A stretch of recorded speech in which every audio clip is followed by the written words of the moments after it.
generation of Muslims, when they come, they will raise their hands and make dua for you, for your financial support, for your contributions. Because Allah subhanahu wa ta'ala in Surah Rahman reminds us, where He says, كُلُّ مَنْ عَلَيْهَا فَانٍ وَيَبْقَى وَجْهُ رَبِّكَ ذُو الْجَلَالِ وَالْإِكْرَامِ فَبِأَيِّ آلَاءِ رَبِّكُمَا تُكَذِّبَانِ.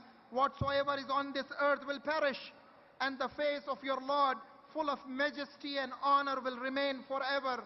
Then which of the blessings of your Lord will you both jinn and men deny? So let's make sure that you are sending the pledges to the volunteers who are there on the ground. I want to make sure that no Muslim today is left behind. We need 100% fundraising. What this means is that every single individual who is present over here matters, and every single donation from you has a very important significance.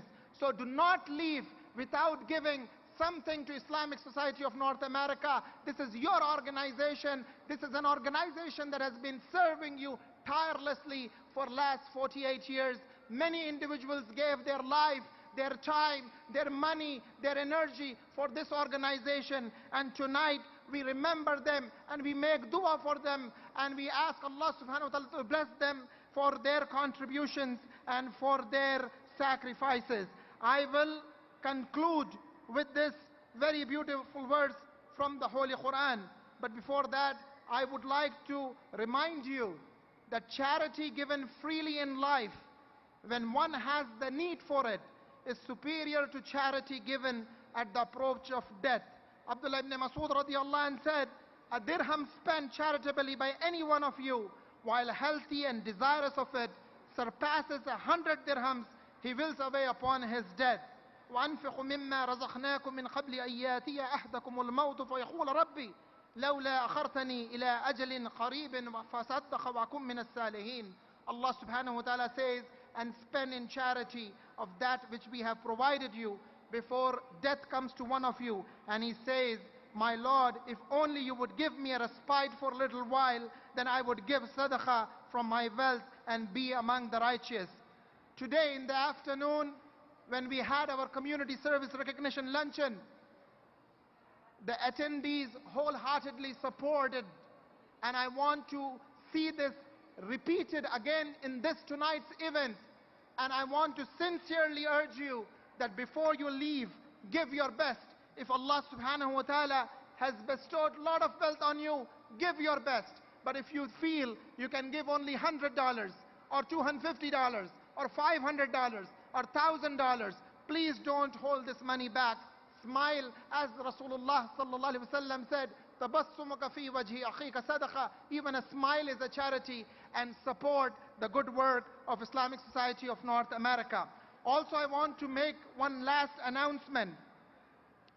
There is a special gift from ISNA in partnership with Darus Salam Hajj and Umrah Group.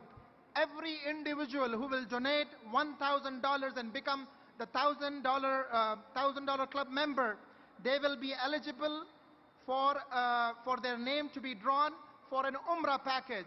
And this is being offered by Darus Salam. Sheikh Haji Mustafa is present over here, and this is sponsored by Darus Salam. So I sincerely urge you to become the $1,000 club member. Wa jazakumullahu khairan. You have been an excellent audience. Please keep us in your du'as. Wassalamu alaikum wa rahmatullahi wa barakatuh.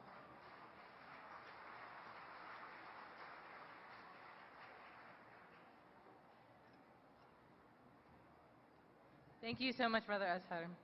I'm very excited about the next two folks we have coming up on stage. As someone who was born and raised in Virginia, like many of other folks in here who were born and raised in this country, there are very few times that I felt like a stranger in my own country.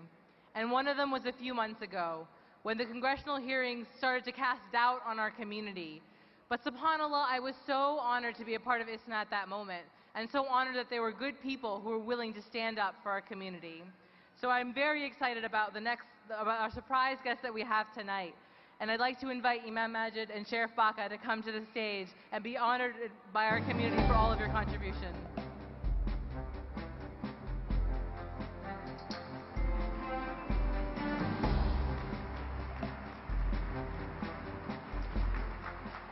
Sheriff Bach, one thing I wanted to commend you is that those core values that your deputies make an oath to underscore the rights that we all have in this country to be treated fairly by our government. Your testimony has been absolutely essential to this committee. Thank you much.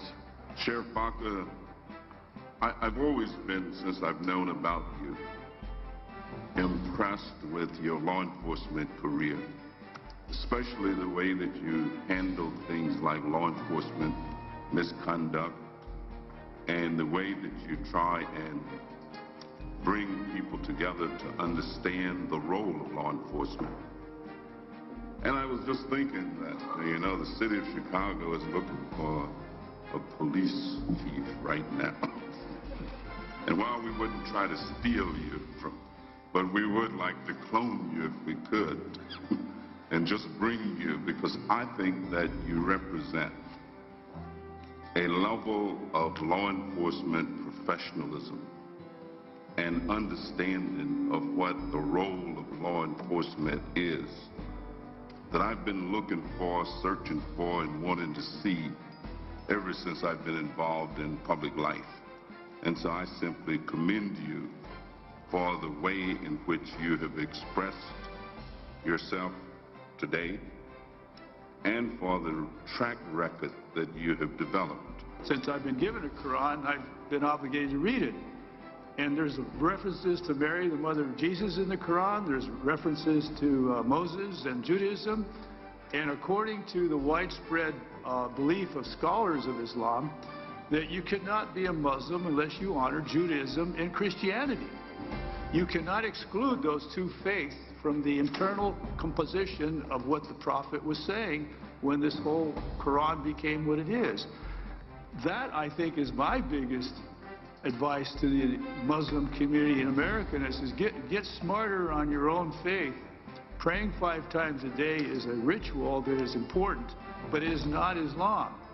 It is the ability to have a sense of tolerance for Judaism, Christianity, and all faiths of the world. That's the message that I think is not being heard by the American public.